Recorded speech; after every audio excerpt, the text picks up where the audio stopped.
Focus Radio on air. Right, all types of difficulties today. I think the Black Pack coming in just brought in a lot of bad chi, Teddy. They're all salty that, U of M just kind of owned up in Lansing recently, Yeah, man, we had a nice week. So, feeling good. Shout out to the women beating Ohio State, too. Shout outs to all of that because, we don't mess with our rivals. It's just the U of M way. But here in the studio right now, we got Hir-O. What's up? Introduce yourself. Say what's up to the people. What's up, man? This is Hir-O. I'm glad that I finally got a chance to come out to Focus. I appreciate this opportunity, fellas. Definitely, man. We're glad to have you here. Word up. So we're chilling here right now. I wanted to talk a little bit about some projects you had coming out, doing recently. But okay. Talk about the Voyage Home, I guess, in a second. But first, I want to talk about Computer Blue, you did before that, right? Yeah. How long has that been out? Computer Blue came out in June of this, I think June 2010, I believe. And it was a project with, obviously, Dos the artist is a good friend of mine. Went to high school together. And I came together and put out a project. It was a very fair representation of both of our kind of like mad scientist modes put together. It was really a fun project to work on. I was gonna say you kind of hit a lot of broad range of production styles. So it seems like you have a lot of different fountains to kind of take from and do different things with. So that's cool, man. Right. Talking a little bit, Teddy. Hir-O went to Oberlin College. Nice. In Ohio, so you got some production training and stuff. Yeah, a little bit. It's pretty cool. But you were saying that you weren't like classically trained before going, right? No. I played the piano by ear, but I never really had any classical training. I honestly still don't read music very well. Right. But I have a lot of family members who are very into music. My aunt is a ragtime pianist. My uncle is a jazz pianist. My dad is really big into music. So you grew up in that environment, kind of. Oh yeah, definitely. Definitely helps, I guess, promote that type of creativity. Mm-hmm. But yeah, so we have the new project, Voyage Home. It really feels more like, I think I first heard of it as like a beat tape, but listening to it, it's almost more like an instrumental album. It actually reminded me a lot of 14KT's Golden Hour. Yeah. Kind of a similar sort of vibe where it's like, not just beats thrown together, but samples, the vocal samples kind of, telling more of a thing. And we have this track, Headlock, I want to get into. But if you want to tell people a little bit about that track and just the whole tape itself. Okay. You're right about that. The Voyage Home actually had been finished like a year ago, but I just called it the Voyage Home beat tape, and I really wasn't satisfied with what that represented, and I took some time to think about it. I actually had a conversation with another Black Pack producer named YC, who convinced me to go ahead and redo it and put it back out. Right. And I changed it from beat tape to instrumental album because I wanted it to stand alone. I didn't want it to just be like a collection of beats that are put together on an album. I wanted it to have like a beginning, middle, and end, its own story, its own progression, its own identity, and stand alone as a project. And the song Headlock is actually the instrumental version of Going Gone from Computer Blue. Okay. It's a really crazy beat. Me and Dos were together, Dos the artist.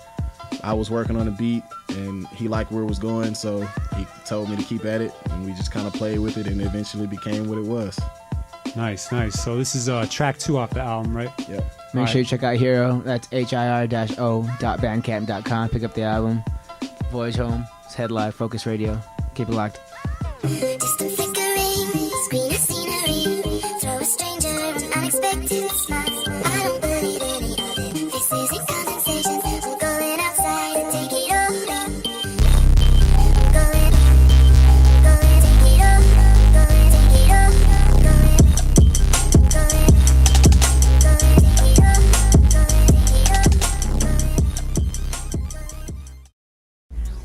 The other thing I wanted to ask you is like, what inspires you to get in the lab? Like, is there anyone who, when you hear a beat by them or a song or whatever it is, like, what makes you like run to the studio to produce? Like, well, being from Detroit, I obviously pay a lot of respect to Jay Dilla, kind of the founder of this whole Detroit underground rap movement. But honestly though, before Jay Dilla, before I even knew who Jay Dilla was, I was a humongous fan of New Hobbies, which is right. actually passed away recently. Yeah. But he was a producer from Japan. He did the soundtrack to Samurai Champloo, and I was really big into anime. So I watched Samurai Champloo, and I was like, yo, the soundtrack to this cartoon is like amazing. And I did some research, found out who it was, and I was really inspired by the new Hobbies to really make to start me off on the path that I was. And recently I've been, within the past maybe 2 or 3 years since graduating from college, or while I was in college, I was put on Flying Lotus, and he's obviously like probably my favorite beat maker alive right now. He's amazing. I was gonna say, with keeping with cartoons, he does a lot of the commercial spots for Adult Swim and stuff like that. So, you put out Voyage Home was December, right? Yep. So since then, have you been thinking about other projects that people have been, I'm guessing rappers have kind of been interested in these beats they're hearing, just the beat, and like, as far as collaborating, I know you have something with Red Pill, and we'll bring him on and everyone else later, but what are your plans for 2011? Like, there are a lot of different things lined up for 2011. Most notably, you've got the project with me and Red Pill, The Kick. That's going to be classic. And then you've got another project with me, Dr. Illingsworth, Doss the Artist, and LO5 from Celsius Electronics. Nice. And we haven't named it yet, but we've got a couple of songs, and they're all like crazy. So that's going to be a really, really dope project. And for me, I want to resurrect a project that I did when I was in college that is a really good idea that I never really had the resources to do it as big as I can now. It's called the Tomorrow People. It's a really dope kind of like electro hip-hop collective production all by me, and a lot of people that I went to school with and artists that I've met kind of came together and did vocals for it.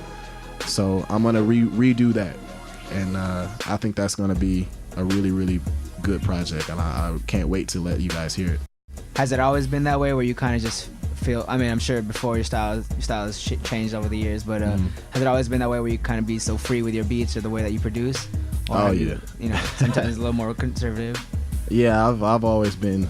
I mean, because one of the reasons why I started to make beats was because I would listen to stuff that I heard like on a daily basis, like theme songs for cartoons and commercials and all kind of stuff that I think would be really cool if somebody were to sample it.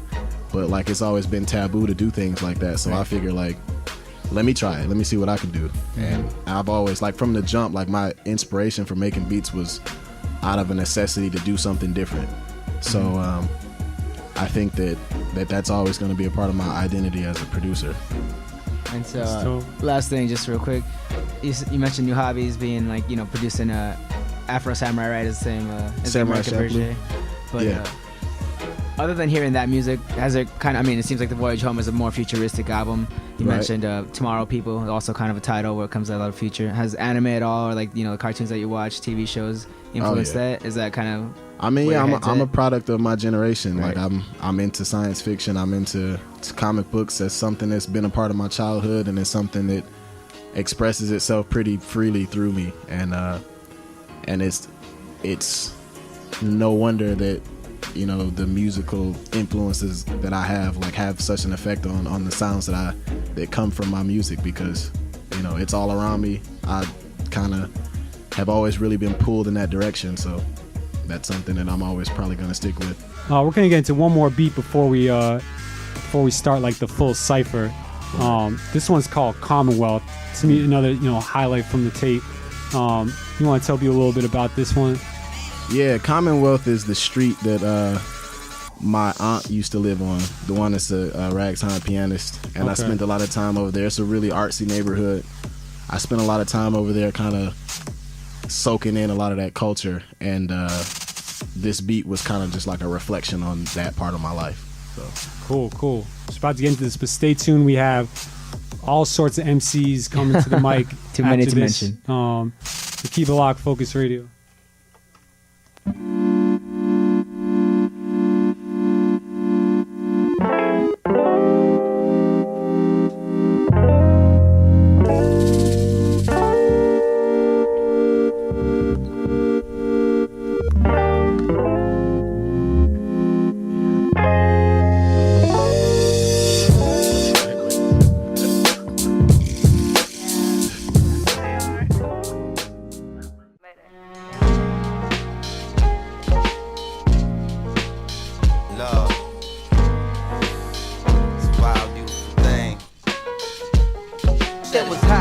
dusk, you were rocking black bus. Swung your cherry stop, no one made the clock wind slow. Grab my hips, curl a kiss across my lips like a whisper.